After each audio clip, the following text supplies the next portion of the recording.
अपनी तारीख़ के बेशुमार पहलुओं को फरामोश कर बैठे हैं। इसी तरह सहाबाए किराम अलैहिम रिदवान में से जो ख़ास नौरानी आलीशान लोग थे और जिनका तज़किरा पढ़ने और सुनने से दिल रोशन हो जाता था, हमने इन लोगों को भुला दिया है। बुज़ुर्गान दीन के उर्स ना सिर्फ ये कि हमारा नज़रिया है, बल्कि वो दीन का एक बहुत बड़ा हुस्न है। लेकिन ये कि उन बुज़ुर्गान दीन के उर्स के साथ साथ अगर इन बुज़ुर्गों की यादें भी बनाई जाती, इनके रोशन तज़किरे भी लोगों के सामने रखे जाते, तो उम्मत की जो आने वाली नस्लें थी वो इनको अपना रहनुमा, अपना मुक़्तदा, अपना पेशवा तस्लीम करती। और ये वो रहनुमा थे जिन्हें हुजूर ने उम्मत का रहनुमा कहा। अस्हाबी कन नजूम, ये सितारे हैं मेरे सहाबा, किसी के पीछे चलोगे तो अल्लाह तुम्हें हिदायत अता करेगा। इनमें से एक सहाबी का तज़किरा, एक जलील क़द्र अमीन उम्मत, अस्साबिकून अल अव्वलून में से चमकते हुए सितारे हज़रत अबू उबैदा बिन जर्राह रदियल्लाहु ताला। हज़रत अबू उबैदा बिन जर्राह रदियल्लाहु ताला अन्हु उन कुरून ऊला के लोगों में से जिन्होंने बिल्कुल इब्तदा में हुजूर के दस्ते अक़दस पर कलमा पढ़ लिया था। बिल्कुल शुरू में दारे अरकम के दिनों में, शायद उससे भी कबल, हज़रत सिद्दीक़ अकबर रदियल्लाहु ताला अन्हु की दावत पर ये मुसलमान हो गए। बिल्कुल शुरू के लोग हैं, वो जो 10 लोग जिन्हें हुजूर ने जन्नत की बिशारत दी, अशरा मुबशरा, उनमें नाम है हज़रत अबू उबैदा बिन जर्राह का। सही बुखारी में हदीस है, नबी पाक सल्लल्लाहु ताला अलैहि वसल्लम ने फरमाया हर उम्मत का एक अमीन होता है, और फरमाया मेरी उम्मत के अमीन हज़रत अबू उबैदा बिन जर्राह हैं रज़ियल्लाहु ताला अन्हु। अहले नजरान के कुछ लोग आए, उन्होंने अर्ज़ की हुजूर कोई एक शख्स हमारे साथ रवाना करे और बंदा कोई अमानतदार हो, अमीन हो। तो हुजूर मुस्कुराए, फरमाया मैं तुम्हें ऐसा अमानतदार देता हूँ कि वो इस तरह का अमानतदार है जिस तरह का किसी को अमानतदार होना चाहिए। ख़त्म हो जाती हैं उससे आगे पीछे ये सारी तारीफ़ें। फरमाया इस तरह के अमानतदार को तुम्हारे साथ भेजता हूँ, वो कौन है? फरमाया हज़रत अबू उबैदा बिन जर्राह। इतने फ़ज़ाइल जिस शख्स के हैं, आप लोगों की कमज़ोरी नहीं है, हमारी कमज़ोरी है। हमने चंद एक सहाबा के तज़किरे किए, बाकी बुज़ुर्ग तरीन शख्सियात उम्मत के सामने आने से वो इसलिए रह गई कि हमारी तरजीहात कुछ और चीज़ें थीं, हमारे फ़िक्र की जौलानियों में कुछ और चीज़ों ने जोश ज़्यादा मारा। हज़रत अबू उबैदा बिन जर्राह वो ख़ूबसूरत आदमी है कि इब्ने माजा में एक बड़ा अनोखा फरमान मौजूद है। इब्ने माजा में हज़रत आयशा सिद्दीक़ा रदियल्लाहु ताला अन्हा से किसी ने पूछा कि नबी पाक सल्लल्लाहु ताला अलैहि वसल्लम को सबसे ज़्यादा महबूब कौन है, हुजूर को सबसे ज़्यादा प्यार किससे है? तो फरमाया सादी सी बात है, अबू बकर सिद्दीक़ से, उमर फ़ारूक से। उस शख्स ने कहा नहीं, मैं उनके बाद पूछना चाह रहा था। तो फरमाया ये भी बड़ी वाज़ेह बात है, उनके बाद मैंने हुजूर को जिनसे सबसे ज़्यादा प्यार करते देखा हज़रत अबू उबैदा बिन जर्राह हैं, सबसे ज़्यादा मैंने मोहब्बत करते देखा। और मुस्लिम शरीफ में ये हदीस आपको मिलेगी, हज़रत आयशा सिद्दीक़ा फरमाती हैं अगर हुजूर खुद अपने फरमान से खलीफा बनाते तो अपने बाद अबू बकर को बनाते, उनके बाद हज़रत उमर को बनाते, उनके बाद बनाते तो अबू उबैदा बिन जर्राह को बनाते। इतना बड़ा आदमी हज़रत अबू उबैदा बिन जर्राह रदियल्लाहु ताला, इतनी बड़ी शख्सियत। और पता है आपको इन पर सहाबा का एतमाद किस तरह का है? जब हुजूर अलैहिस्सलाम के विसाले ज़ाहिरी के बाद सहाबा बैठे ना, मीटिंग हो रही थी खलीफा बनाने के लिए, उम्मत का इजमा हो रहा था हज़रत सिद्दीक़ अकबर पर। तो एक दूसरे से ना पूछा जा रहा था कि आपकी नज़र में अगर बैत की जाए तो किसकी की जाए, आपकी नज़र में बैत की जाए तो किसकी की जाए, आपकी नज़र में अगर अमीर मुकर्रर किया जाए तो किसे किया जाए, आपकी नज़र में खलीफा किसको होना चाहिए? तो उम्मत का इजमा जनाब सिद्दीक़ अकबर की तरफ था। तो हज़रत सिद्दीक़ अकबर से पूछा गया आप बताइए अगर आप बैत करेंगे तो किसकी करेंगे? तो हज़रत सिद्दीक़ अकबर ने कहा 2 लोगों की। अगर हज़रत उमर को आगे लगाओगे तो फिर भी मैं बैत कर लूँगा, और अगर अबू उबैदा बिन जर्राह को आगे लगाओगे तो मैं फिर भी बैत कर लूँगा। मैं इन दोनों की बैत करने को तैयार हूँ। यार इतना बड़ा आदमी, कितनी को किताबें लिखी जानी चाहिए थी, कितने को दिन मनाने जाने चाहिए थे, कितने को उनके नाम हमें खुतबे करने चाहिए थे, कितने को तज़कार इन हस्तियों के होने चाहिए थे। हज़रत उमर फ़ारूक रदी अल्लाह तआला अन्हु का विसाल हो रहा है, क्योंकि जनाब अबू उबैदा बिन जर्राह रदी अल्लाह तआला अन्हु पहले विसाल फरमा गए थे। तो जनाब उमर फ़ारूक रदी अल्लाह तआला अन्हु का विसाल हो रहा है। किसी ने कहा किसी को खलीफा नामजद कर दें। फरमाया 6 लोगों की मैंने कमेटी बना लिया, किसी को बना लेना। हाँ, अगर आज अबू उबैदा बिन जर्राह होते तो फिर मैं कमेटी ना बनाता, फिर मैं उनको अमीर बनाता। और अगर रब मुझसे पूछता कि उमर किसको अमीर बना के आए हो, तो मैं कहता, ऐ अल्लाह जिसे तेरे नबी करीम ने अमीन फरमाया था, उन्हें मैं अमीर बना आया हूँ। इतने बड़ी शख्सियात, इतने बड़े नाम, इतना बड़ा मर्तबा। और फिर 2 हिजरतें की हज़रत अबू उबैदा ने, हबशा भी गए, मदीना भी आए, हर जिहाद में शामिल हुए। और इश्क के इम्तिहान देने की बारी आए तो सबसे पहले दिए। ज़िरा की 2 कड़ियाँ टूट के उहद के मैदान में हुजूर के रुखसारों में पेवस्त हो गई थी। दौड़ के आए हज़रत अबू उबैदा और एक कड़ी उतारी, अपने दांत से ज़ोर से खींची तो एक दांत टूट गया। फिर दूसरी कड़ी ज़ोर से निकाली हुजूर के रुखसारे नूर से तो दूसरा दांत टूट गया। लेकिन हुजूर की तकलीफ़ बर्दाश्त नहीं कर सके। अजीब इम्तिहान लिया इनकी मोहब्बत ने भी, अजीब इम्तिहान लिया। आज़म बला से अपनी वो हस्ती ही क्यों ना हो, जो चीज़ उसकी राह में हायल हो फूंक दो। अजीब इम्तिहान लिया। उहद के मैदान में इनके वालिद इनके मुकाबले में आ गए थे।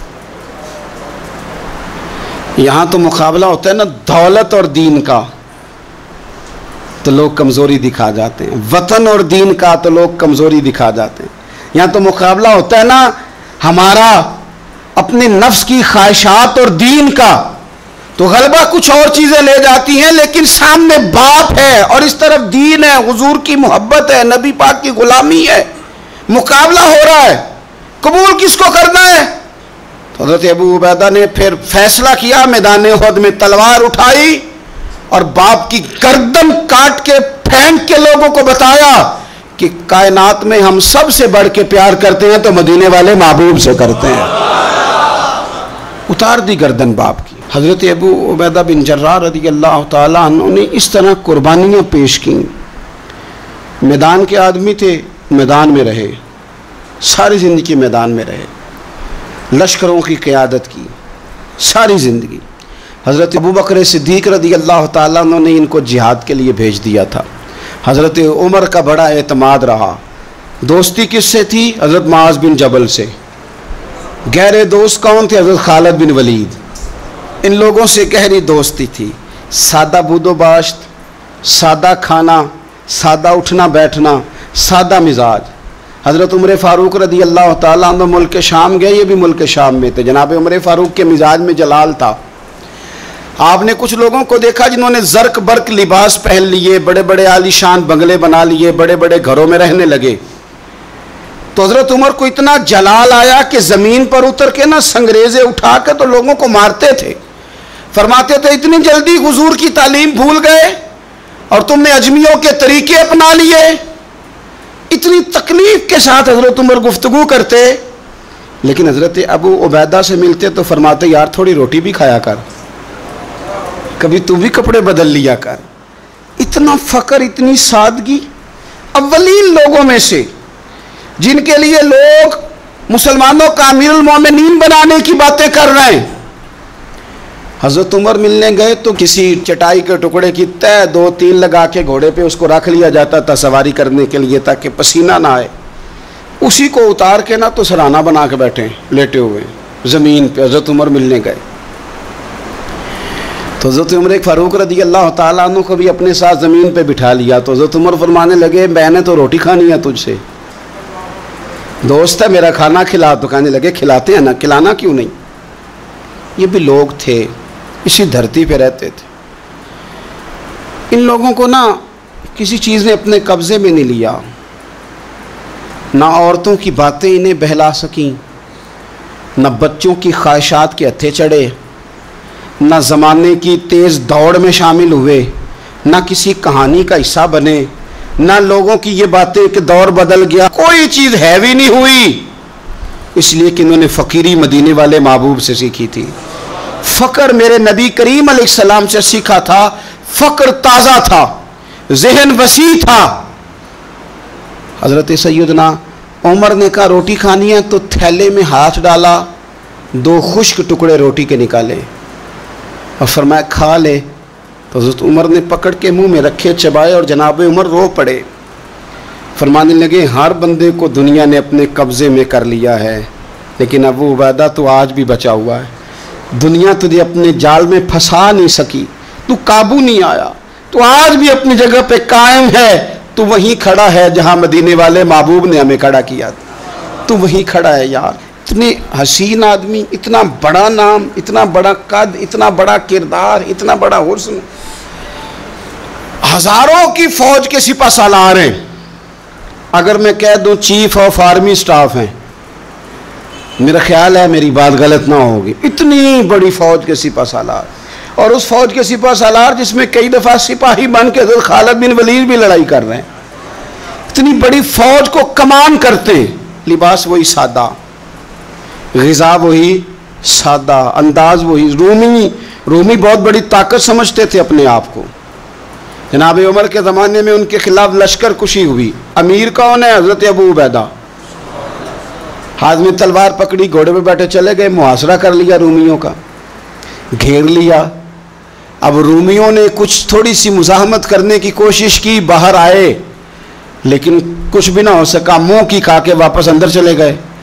कई दिनों से हज़रत अबू उबैदा की फ़ौज ने मुहासरा किया हुआ है। जब तंग आ गए तो पैगाम भेजा कि हम सुलह करना चाहते हैं।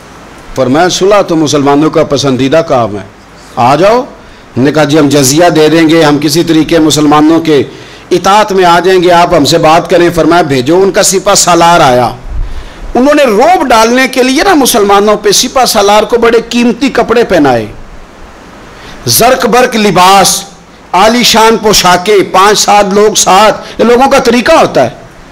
वो प्रेशर डालने के लिए लोग किराए का मकान भी खरीद लेते हैं, किराए की कार भी हासिल कर लेते हैं, लोगों के बर्तन भी इस्तेमाल कर लेते हैं, किसी के घर से फर्नीचर भी मंगवा लेते हैं। तो आपने ना वो जर्क बर्क लिबास पहने हुए उन लोगों को आते देखा। अब वो बड़े अपने अंदाज में तो रोब डालने के लिए आए थे ना, तो आके पूछा मुसलमानों के अमीर कहाँ हैं लश्कर के?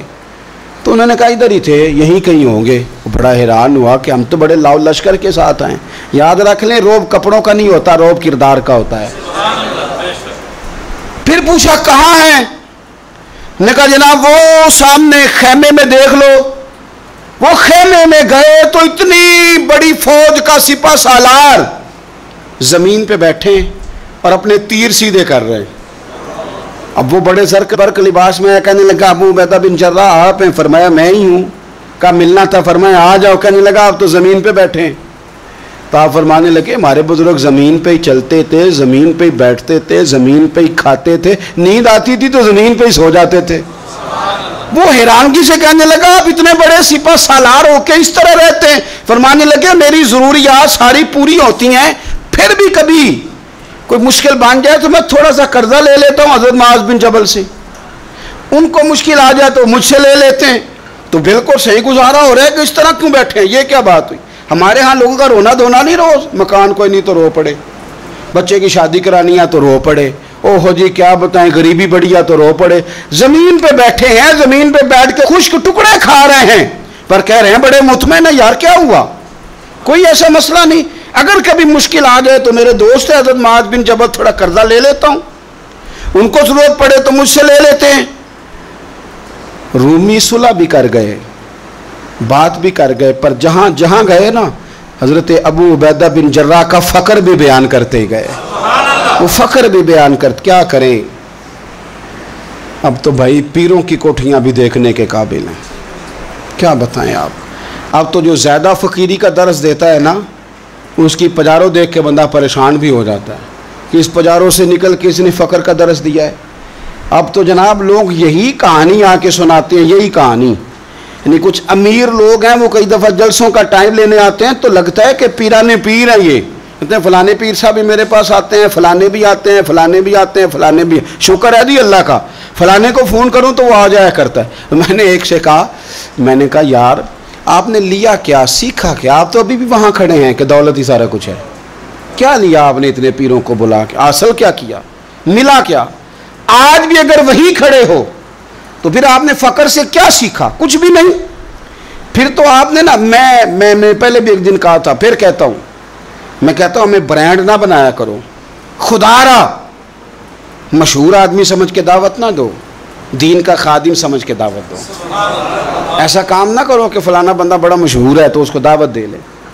कभी कभी बड़ी तकलीफ, मैं अभी थोड़े दिन पहले बड़े लंबे सफ़र पे था, सुबह में 8:30 घर से निकला, 8:30 और मैं 2-2:30 बजे वहाँ पहुँचा, लेकिन 10 कैमरे लगे हुए, आपकी कार से निकलने की फ़ोटो, आपकी बैठने की फ़ोटो, आपके आने की फ़ोटो, मेरे घर में दाखिल होने की फ़ोटो, फ्रीज़र के साथ फ़ोटो, अंदर वाले दरवाजे के साथ फ़ोटो। क्या मेरा मतलब है, मामला है। अब आपके सामने 15 कैमरे चल रहे हैं, आप टांग भी सीधी नहीं कर सकते क्योंकि आपको बड़ा सेट होकर बैठना है, फ़ोटो हो रही है। तो काफ़ी टाइम गुजर गया, तो मैंने उनसे कहा कि यार मैं 7-8 घंटे, मुझे मेहरबानी करो टांगें तो सीधी कर लेने, इसको ज़रा बंद करो कैमरे को, और मेहरबानी करो एक पानी का गिलास ही दे दो, चाय का कप ही पूछ लो। ठीक हो गया सारा कुछ अपनी जगह पे। लेकिन ये कुछ मिजाज, मतलब हमने तो बुज़ुर्गों के पास बैठ के वक्त गुजारा है। और मैं आपको ईमानदारी से कहता हूँ, मैं किसान का बेटा हूँ, आज भी मैं बड़े शौक़ से, रात मैंने अचार से रोटी खाई है। घर वालों ने कहा कि कुछ बना देते हैं, मैं क्या अचार ले आओ ना, पिया है ना, इसलिए कि मैं गरीब माँ का बेटा हूँ। मुझे अचार तसल्ली देता है, तशफ़ी देता है, मुझे सुकून देता है। मैं अपने गरीब दोस्तों के अंदर बैठ के आज भी फ़ख्र महसूस करता हूँ। बड़ी कोठियाँ तकलीफ़ देती हैं, इसलिए कि मैंने वो वक्त भी देखा है कि जब हमारे एक ताया जी थे तो उनके घर की दीवार गिर गई थी, तो अभी उनको पैसे नहीं मिल रहे थे, तो मेरे अब्बा जी ने कहा उनके घर जाके सो जाओ। उन्होंने दीवार के आगे 4 पहियाँ लगा के सोना है, कोई घर में ना आ जाए। तो मतलब ये कि आप मेहरबानी करें, ये देखो ये मेरे नबी पाक के ग़ुलाम हैं, इनकी सादगी देखो, इनकी फ़कीरी देखो।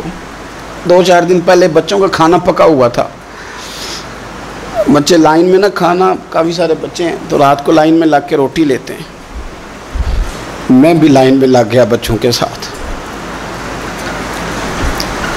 मुझे कहने लगे आप क्यों लाइन में लगे? मैंने कहा ये अपना वक्त याद आ गया ना, दिल कर रहा है। मैंने इनके लिए ना प्लेटें बनवाई हैं, उसके अंदर सालन की जगह, चटनी की जगह। तो मैंने बावर्ची से कहा इसी प्लेट में खाना डाल के ना मेरे लिए घर भेज यार, यही वाली रोटी भेज, यही खाने को दिल कर रहा है। ये आपका असल है, ये आपका असल है। महंगे कपड़े आपका असल नहीं होते, वो तो ब्रांड है।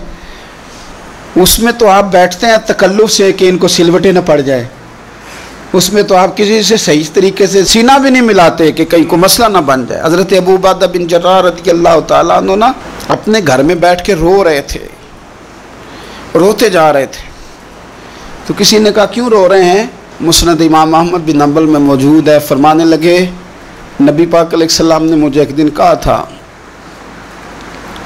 कि फ़तह हो जाएगी, बड़े बड़े इलाके फ़तह होंगे, तो अपने आप को संभाल के रखना। 3 खादिम तेरे लिए काफ़ी हैं, एक जो घर में काम काज करे, एक जो तेरी खिदमत करे, एक जो तेरे सफ़र में जाए, और 3 सवारियाँ तेरे लिए काफ़ी हैं। ज़्यादा लोगों ने बड़े बड़े जानवर रखे होते थे ना, 3 सवारियाँ अबू उबैदा तेरे लिए काफ़ी हैं, एक तेरे सफ़र के लिए, एक माल और असबाब उठाने के लिए, एक तेरे ग़ुलाम के लिए। ज़्यादा माल ना जमा करना। ये बात करते हुए रो पड़े। फरमाने लगे हम लोग उस जगह रह नहीं सके जहाँ हुजूर ने खड़ा किया था। मेरा अस्तबल घोड़ों से भर गया है और मेरे घर में ग़ुलाम भी ज़्यादा हैं। हालांकि सहाबा कहते हैं कि कुछ ऐसा नहीं था, लेकिन चंद चीज़ें जो मौजूद थी उन पर भी रोते थे और फरमाते थे। नबी पाक सल्लल्लाहु अलैहि वसल्लम ने फरमाया था क़यामत के दिन मेरे ज़्यादा करीब वो शख्स होगा कि जिस तरह मैं छोड़ के जा रहा हूँ क़यामत में मुझे उसी तरह मिले।